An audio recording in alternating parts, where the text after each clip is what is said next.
Hola, bienvenidos una vez más a este blog de la historia de la química. En el día de hoy les traemos un poco acerca del desarrollo de la química orgánica y la estructura molecular. La crisis del vitalismo.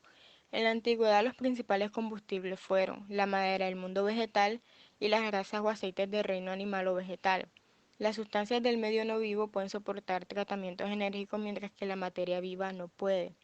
En 1807, Berzelius sugirió que sustancias como el aceite de oliva o el azúcar se llamasen orgánicas, mientras que sustancias como el agua o la sal del medio no viviente eran inorgánicas. Siguiente. Stahl predicaba que consideraban la vida como un fenómeno especial, que no obedecía necesariamente las leyes del universo, y que también parecía razonable suponer que era precisa una fuerza vital para convertir los materiales inorgánicos en orgánicos. Siguiente. Wohlard, a través de un experimento, halló que podía convertir una sustancia inorgánica como el cianato amónico en una sustancia orgánica como la urea a voluntad. Había argumentos que el cianato amónico no era inorgánico y la transformación en urea era simplemente el resultado de una alteración de los átomos. Siguiente. En 1845, Adolf Kolbe sintetizó ácido acético y luego sintetizó una sustancia hasta ácido acético. Berthelot, durante la década de 1850, afectó la síntesis de compuestos orgánicos, confeccionando unas tablas como por ejemplo el alcohol etílico, metano, entre otros, lo que convertía este cambio en algo rutinario. Siguiente.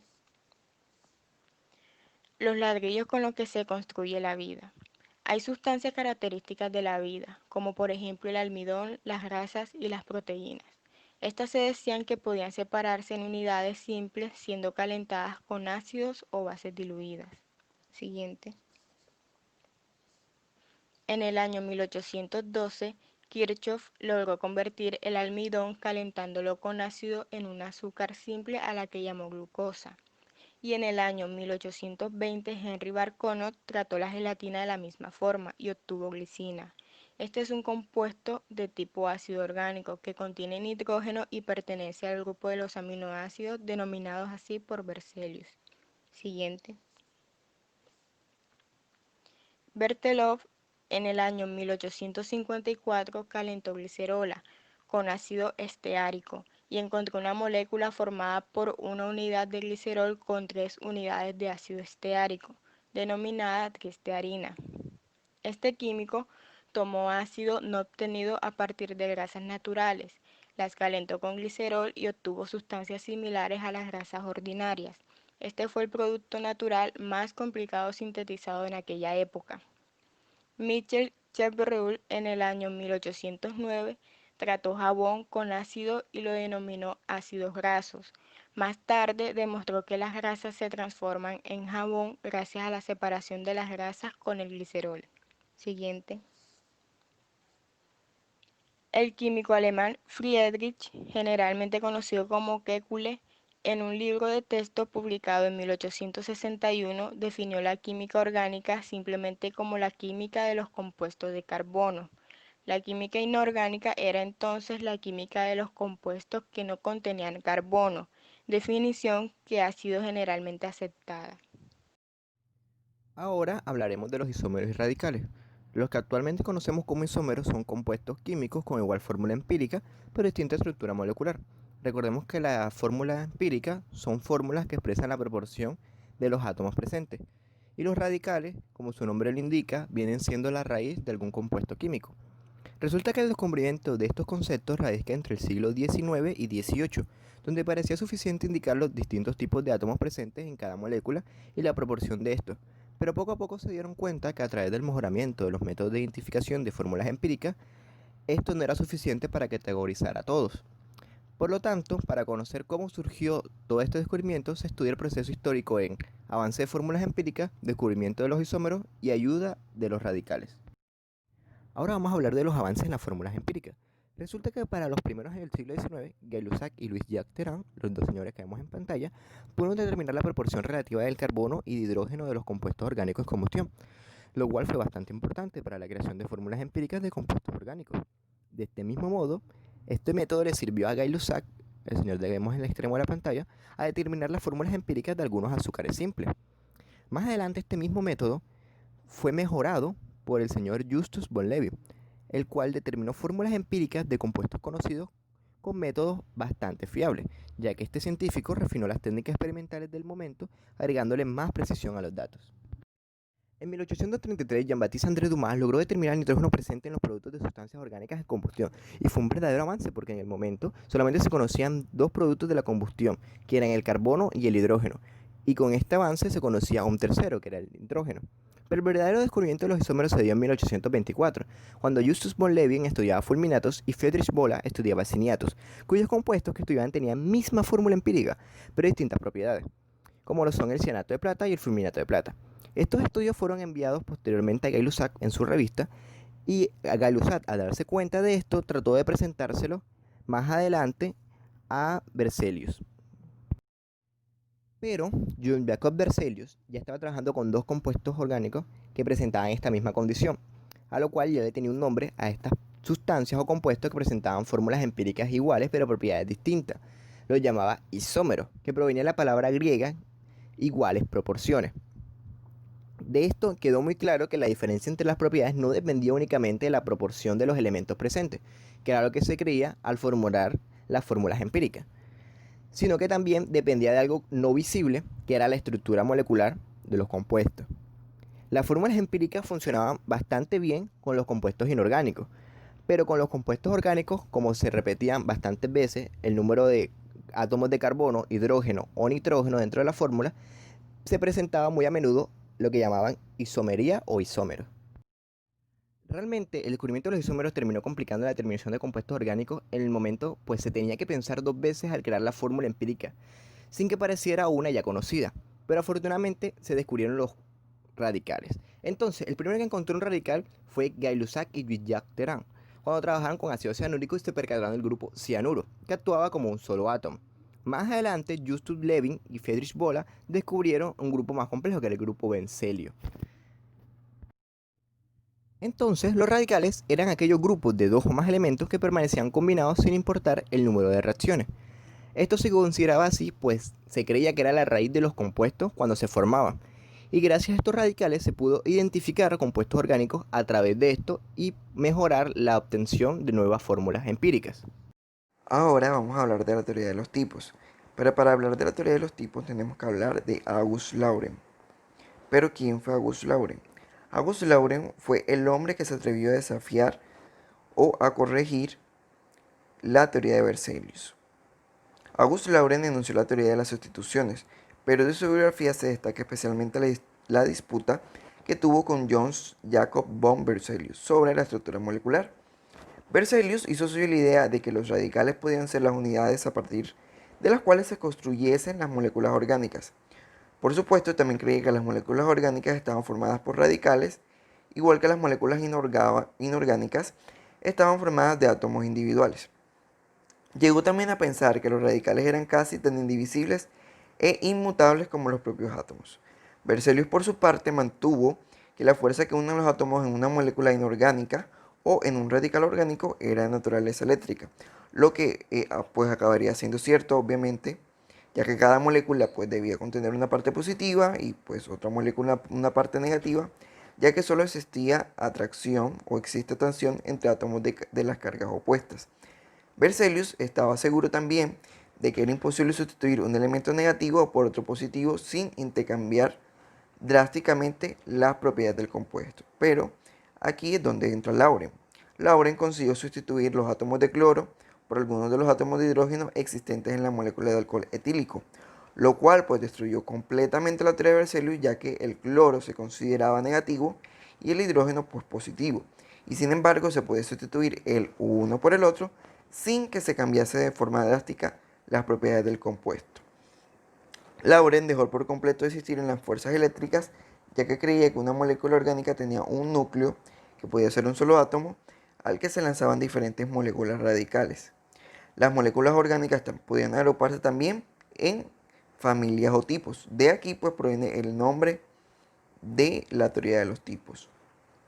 Todos los miembros de un tipo tendrían un núcleo idéntico al cual podrían unirse cualquiera de una serie de radicales semejantes, y dentro de los radicales existían muchas posibilidades de una variación. Un determinado tipo molecular podía incluso extenderse hasta al reino de lo inorgánico.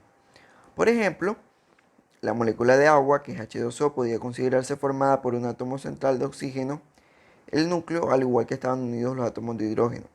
Si se sustituye un átomo de hidrógeno por los distintos radicales de una serie, se formará un tipo de compuesto que incluirá entre sus miembros al agua, así como diversas moléculas orgánicas.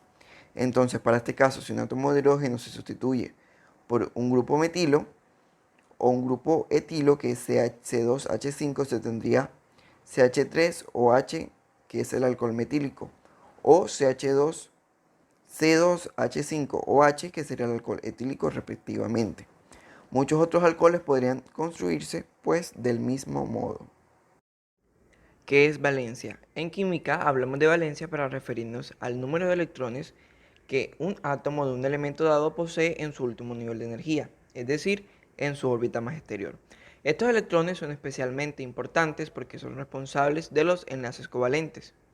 Quiere decir que comparten valencia y participan en las reacciones químicas, como podemos ver en la figura. Fórmulas estructurales. Para hablar de las fórmulas estructurales, tenemos que mencionar a Kekulé, quien fue quien aplicó la noción de valencia con especial interés a la estructura de las moléculas orgánicas. Este empezó con la sugerencia de que el carbono tiene una valencia de 4 y procedió en 1858 a elaborar sobre esta base la estructura de las moléculas orgánicas más simples, así como la de los radicales. La representación gráfica de este concepto la dio el químico escocés Scott Cooper, que vivió desde 1831 hasta 1892, quien sugirió representar pues, estas fuerzas combinadas entre átomos en forma de pequeños trazos. Esta representación permitió ver muy claramente porque las moléculas orgánicas eran en general pues, mucho más grandes y complejas que las moléculas inorgánicas. De acuerdo con la idea de Kekulé, los átomos de carbono podían enlazarse unos con otros por medio de uno o más de 4 enlaces de valencia para formar largas cadenas lineales o ramificadas. Las fórmulas estructurales son aquellas que muestran el orden en que se unen los átomos de una molécula y los tipos de enlaces. Uno de los enlaces usados en las fórmulas estructurales es el enlace covalente, que puede ser simple, doble o triple, representado pues, por medio de las líneas o trazos como se ve en la figura, que es C2H6. Como les mencionaba, ningún otro átomo podía disfrutar de esta propiedad como parecía que lo disfrutaba el átomo de carbono. Así, los tres hidrocarburos moleculares formados solamente por átomos de carbono de hidrógeno más simples, que son metano, CH4, etano, C2H6 y propano, CH3HO, pueden representarse con cada átomo de carbono provisto de 4 enlaces y cada átomo de hidrógeno provisto de uno, tal como se ve en la figura. Esta serie pues, puede continuarse añadiendo átomos de carbono hasta la longitud que se desee prácticamente. Añadiendo oxígeno con 2 enlaces y nitrógeno con 3, puede representarse la molécula de alcohol etílico, que es C2H6O, y la de metilamina, que es CH5N, como podemos ver en la figura. Ahora vamos a hablar sobre los isómeros ópticos. Resulta que para el siglo XIX los estudios sobre la luz avanzaron hasta tal punto de hablar del concepto de luz polarizada. Una luz que se desplaza únicamente en un plano, a diferencia de la luz convencional que se mueve en todas las direcciones. Esto fue propuesto por Etienne-Louis Malus. Más adelante, Jean-Baptiste Piot mostró que si la luz polarizada pasaba a través de ciertos planos en algunos compuestos y sólidos, presentaba uno de dos posibles giros. Uno que llamaba destrogiro, que hace referencia a un giro en el sentido horario, y otro que llamó levogiro, que hace referencia a un sentido antihorario. Pero entonces, aquellos compuestos que presentaban las mismas características químicas, pero no presentaban la misma actividad óptica, eran denominados isómeros ópticos. Esto mismo le sirvió a Louis Pasteur a identificar cuando estudiaba cristales de tártaro amónico sódico. Se percató que algunos cristales presentaban perfiles que en otros no, es decir, habían cristales que presentaban una cara que en otros no la hacía. Cuando él los separó, concluyó que la actividad óptica se daba por la simetría del conjunto, es decir, que la mayoría de los cristales miraba hacia cierto perfil, lo cual generaba un giro que se denominó antes, ¿no? Más adelante, esto mismo sirvió para concluir que en las soluciones esto tendría que depender de la estructura molecular tridimensional, que en ese momento pues no se conocía, pues únicamente se trabajaban con estructuras moleculares bidimensionales. Ok, las moléculas tridimensionales.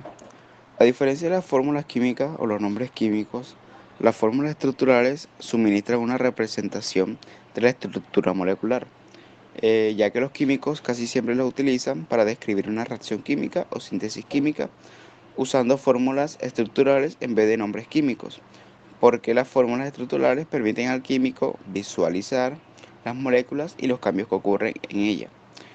Muchos compuestos existen en diferentes formas isoméricas que tienen diferentes estructuras, pero la misma fórmula química global. Una fórmula estructural indica la ordenación de los átomos en el espacio, mientras que una fórmula química no lo hace. En las estructuras tridimensionales son aquellas que muestran adecuadamente una representación tridimensional de la ordenación o distribución de los átomos en la molécula.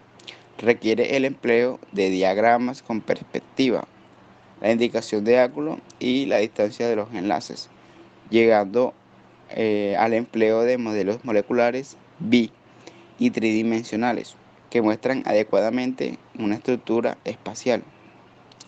Esto representa una mayor dificultad para moléculas más complejas, como los compuestos orgánicos, los complejos de coordinación y sustancias de interés bioquímica. Existen varios métodos para representar la estructura tridimensional, ordenación tridimensional de los átomos en una molécula. Está la proyección de Fisher, que se usa fundamentalmente para monosacáridos lineales, lo cual representa una estructura que se asume situada en el plano del papel o la que se enlazará los diferentes sustituyentes. Está la proyección de Howard, que se usa para azúcares, como las exosas, que pueden interconvertirse entre una estructura de cadena y una estructura cíclica llamada conformación hemiciateal. Estas proyecciones son las más próximas a la realidad para este tipo de compuestos. Y por último, la proyección de Newman, que se usa para representar estereoquímica o disposición espacial de dos átomos conectados a carbono por un enlace covalente sencillo. Es útil para derivados del etano y otros compuestos relacionados. En ellos se puede estudiar el fenómeno de la isomería conformacional y la existencia de conformeros ciclinales y anticlinales, y etcétera. Gracias.